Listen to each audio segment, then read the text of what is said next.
Here we have a ramp problem with friction. So remember, first draw your free body diagram.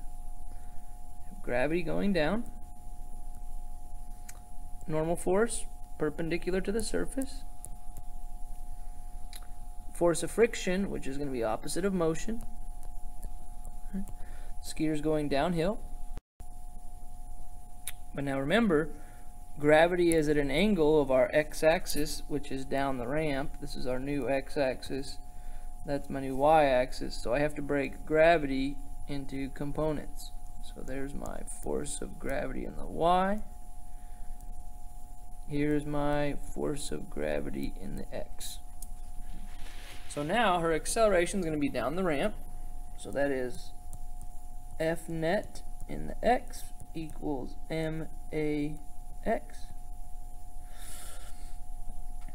Down the ramp, well, that's force of gravity in the x minus force of friction equals ma x.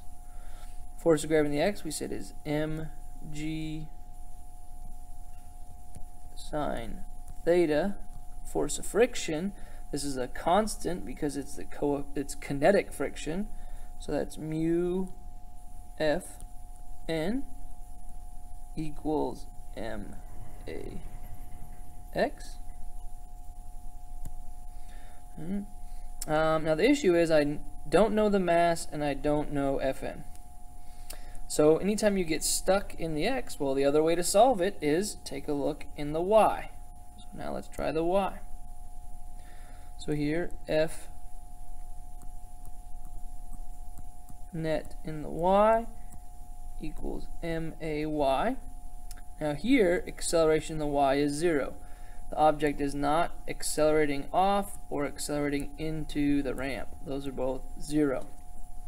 So now, my y direction going up is Fn, going down is force of gravity in the y, and that equals 0, so Fn equals force gravity in the y. That also equals mg cosine theta. So I can take that, because that's Fn, and I can plug it in right there. So let's complete this one more time. So I have mg sine theta minus mu times this, which is mg cosine theta equals max. Now, if I divide every term by m, divide this by m, divide this by m, divide this by m, all those masses cancel. Right? Let me change this a little bit. And this problem cleans up to g sine theta minus mu g cosine theta equals ax. Plugging in my numbers, right? G sine theta, well, that's going to be 10 times the sine of 30 minus mu, which is 0.1, times g, which is 10, times the cosine of 30 equals ax. With that, ax equals a specific number. I'll let you guys check on that on your own. And then the next part, what speed will it reach? Well, what you need to do there is kinematics. Right? I know that the initial velocity, right, is 0.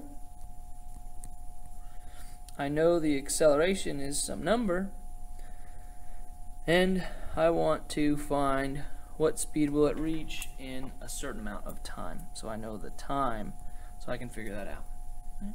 Good luck on the rest of your problems. Let me know if you have any questions.